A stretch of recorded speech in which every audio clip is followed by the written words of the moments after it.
نیت کے صاف ہونے اور ہر کام کو صرف اور صرف اللہ کی خاطر کرنے کے بارے میں، کیونکہ اللہ سبحانہ و تعالیٰ اس کام کو قبول نہیں کرتا، وہ عمل اللہ کے نزدیک کوئی اہمیت نہیں رکھتا جو اللہ کے لیے نہ کیا گیا ہو۔ لیکن ہم انسان ہیں، ہم سے غلطیاں ہوتی ہیں، اور قدم کی پھسلن سے زیادہ بعض اوقات سوچ کی پھسلن ہوتی ہے۔ سوچ میں کس وقت کیا چیز شامل ہو گئی، بعض اوقات انسان خود بھی اس سے آگاہ نہیں ہوتا۔ اسی لیے اللہ سبحانہ و تعالیٰ نے ہم پر رمضان کے روزے فرض کیے تاکہ ہمارے اندر تقویٰ پیدا ہو۔ تقویٰ انسان کے اندر ایک کانشیسنس پیدا کرتا ہے، شعور پیدا کرتا ہے، اور جب انسان کے اندر شعور آ جاتا ہے تو اسے اپنے گناہوں کا احساس بھی ہونے لگتا ہے، اسے اپنی غلطیوں پر ندامت بھی ہوتی ہے، اور انسان تو ہے ہی خطا کا پتلا، بھول چوک اس کے ساتھ ہے، ہر لمحہ کچھ نہ کچھ ہوتا ہی رہتا ہے۔ ایسے میں انسان کیا کرے؟ کیا گناہوں کا بوجھ اپنے اوپر لادتا رہے اور اس بوجھ کے تلے دبا رہے، اور پھر اس بوجھ کی وجہ سے طرح طرح کے ڈپریشن اور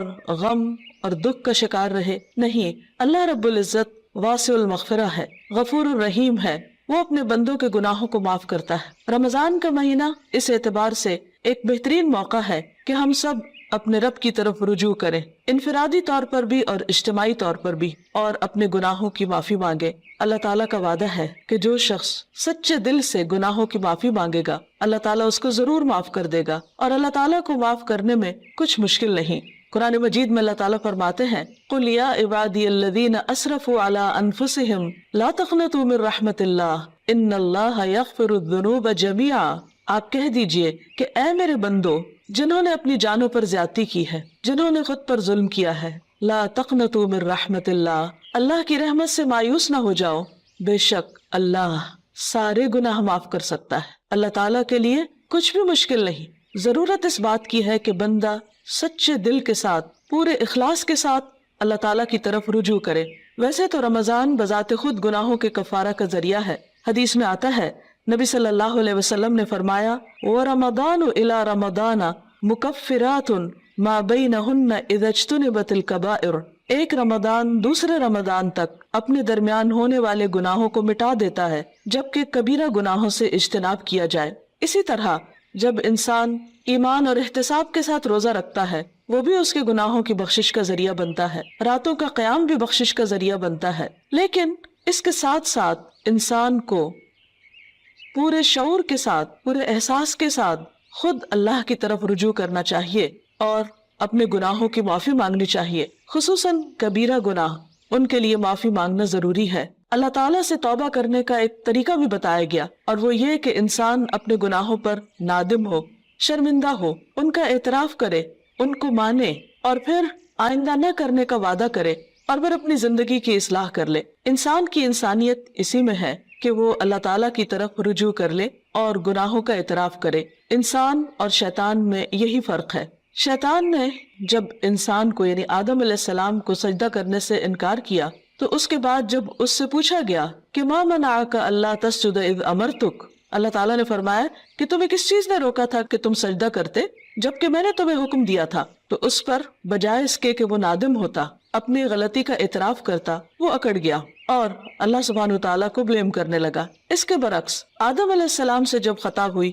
اور وہ بھول کر جنت کا وہ پھل کھا بیٹھے جس کے کھانے سے ان کو روکا گیا تھا، تو جب انہیں اپنی اس بات کا احساس ہوا کہ انہوں نے درست نہیں کیا اور ان سے جنت کا لباس اتروا لیا گیا، تو وہ فوراً اپنے رب کی طرف پلٹے اور انہوں نے اعتراف کیا اور دعا کی، ربنا ظلمنا انفسنا وان لم تغفر لنا وترحمنا لنکونن من الخاسرین، کہ اے ہمارے رب، ہم نے اپنی جانوں پر ظلم کیا اور اگر تو نے ہمیں معاف نہ کیا اور ہم پر رحم نہ کیا تو ہم ضرور نقصان اٹھانے والے ہو جائیں گے۔ گویا انسان غلطی تو کرتا ہے، لیکن اگر وہ رب کی طرف پلٹتا نہیں اور رب اس پر رحمت نہیں فرماتا تو پھر انسان کا کوئی ٹھکانہ نہیں۔ روزے کی حالت میں انسان کو اپنے آپ کا جائزہ لینے کا موقع ملتا ہے، کیونکہ بہت سی مصروفیات اور مشغولیات سے، خصوصاً کھانے پینے کی مشغولیت سے فراغت پانے کے بعد جب روزے کی حالت میں، بھوک کی حالت میں اس کو اپنا محاسبہ اور اپنا جائزہ لینے کا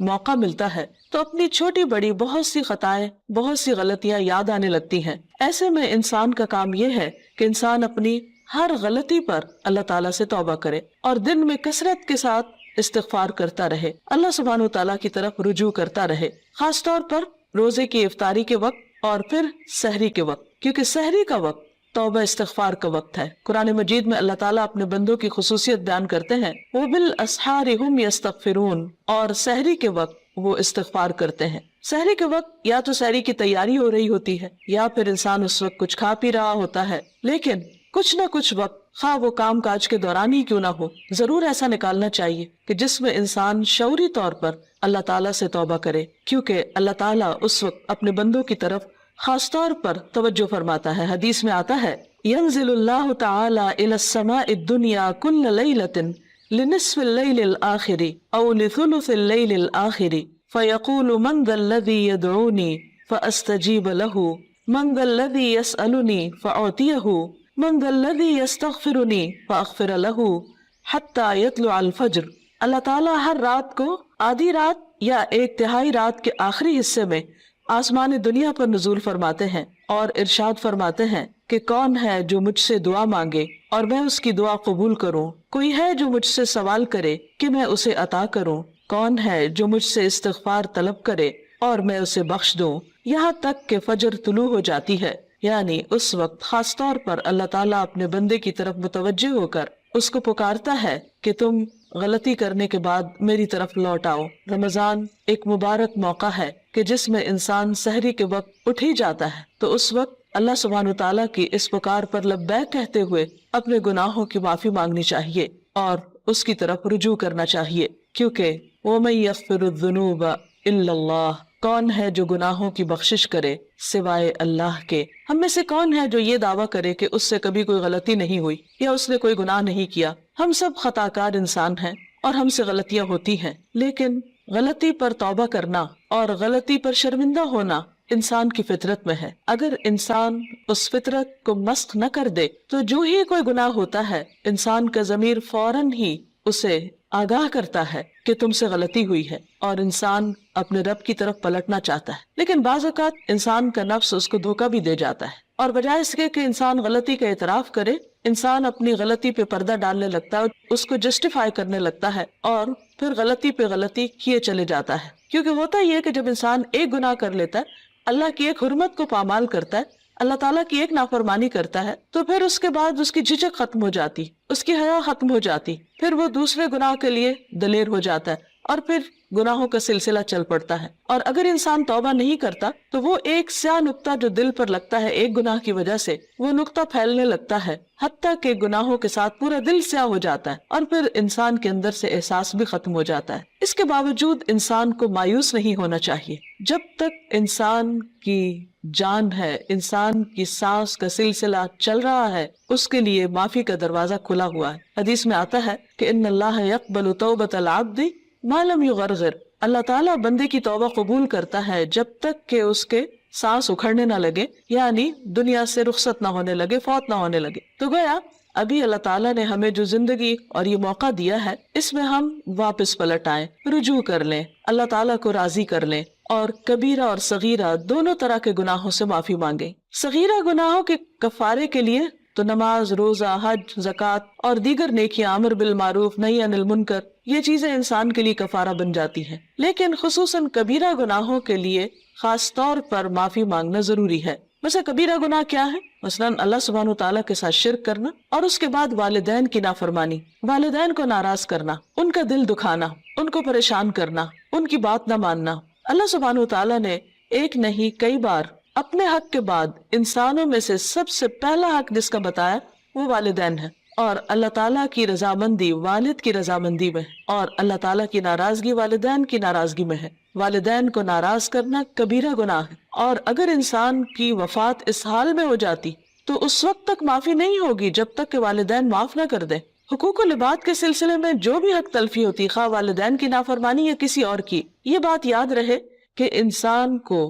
اس وقت صرف اللہ تعالیٰ سے ہی نہیں، بندوں سے بھی معافی مانگنی ہوگی، یعنی بندوں کو بھی راضی کرنا ہوگا۔ والدین کے بعد باقی رشتہ دار، دوست احباب اور انسانوں میں سے کسی انسان پر بھی اگر کوئی ظلم یا زیادتی ہوئی ہو تو اس کے لیے توبہ استغفار اور اس کے ساتھ ساتھ اس بندے سے معافی مانگنا بھی ضروری ہے۔ اسی طرح زبان کے بہت سے گناہ کبیرہ گناہ ہے، مثلاً جھوٹ بولنا۔ اسی طرح غیبت، اور غیبت کیا ہے؟ کسی مسلمان بھائی کی پیٹھ پیچھے اس کی برائی کرنا، کسی پہ جھوٹا الزام لگانا، کسی کو تانا دینا، کسی کے بارے میں بدگمانی کرنا، کسی کا مذاق اڑانا، نقلیں اتارنا، یہ سب دوسروں کا دل توڑنے والی باتیں، یہ تہذیب کے دائرے سے نکلی ہوئی حرکتیں، اور ہمارا دین ان چیزوں کی قطعاً ہمیں اجازت نہیں دیتا۔ کسی کے ساتھ اختلاف کا ہو جانا، کسی کی بات کو ناپسند کرنا، یہ ہر انسان کا حق ہے، لیکن یہ سب کچھ دلیل کی بنا پر ہونا چاہیے، محض جذبات کی بنا پر نہیں، کہ ہم اگر کسی سے اختلاف کرتے ہیں تو پھر ہم اپنے لیے اس بات کو جائز کر لیں کہ جیسے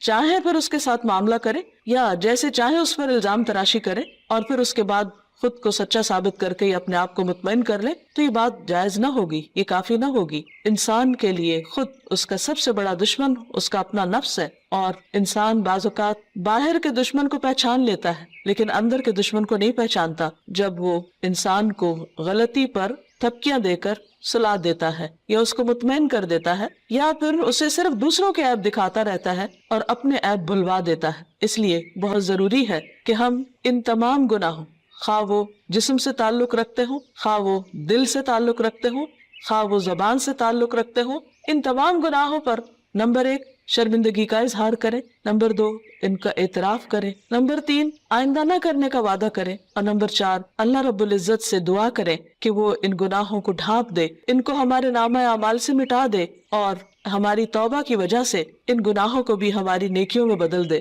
کیونکہ اللہ تعالیٰ کے لیے کچھ بھی مشکل نہیں۔ قرآن مجید میں آتا ہے وَهُوَ الَّذِي يَقْبَلُ التَّوْبَةَ عَنْ عِبَادِهِ، وہ اللہ ہی تو ہے جو بندوں سے توبہ قبول کرتا ہے اور اس کو پسند کرتا ہے کہ بندے اللہ کی طرف رجوع کریں۔ وَيَعْفُو عَنِ السَّيِّئَاتِ، اور وہ خطاؤں سے یعنی صغیرہ گناہوں سے درگزر کرتا ہے۔ وَيَعْلَمُ مَا تَفْعَلُونَ، اور وہ جانتا ہے جو کچھ بھی تم کرتے ہو، یعنی ہمارا کوئی بھی عمل خواہ وہ چھوٹا ہو یا بڑا، تنہائی میں کیا ہو یا سب کے سامنے، اللہ سے تو چھپا ہوا نہیں، پھر اس کے فرشتے لکھ بھی رہے ہیں۔ اس لیے بہت ضروری ہے کہ اللہ کے حضور حاضر ہونے سے پہلے ہی ہم اپنے ان گناہوں کو اپنے نامہ اعمال سے اپنے آنسوؤں کے ساتھ دھو ڈالیں، اور عجز و انکساری کے ساتھ اللہ کے حضور جھکیں، اور زبان سے بھی استغفار کرتے رہیں، اور اس کے لیے خاص طور پر استغفر اللہ، اللہم اغفر لی اور استغفار کی دیگر دعائیں پڑھنا بھی فائدہ مند ہے۔ اللہ تعالی ہمیں عمل کی توفیق عطا فرمائے۔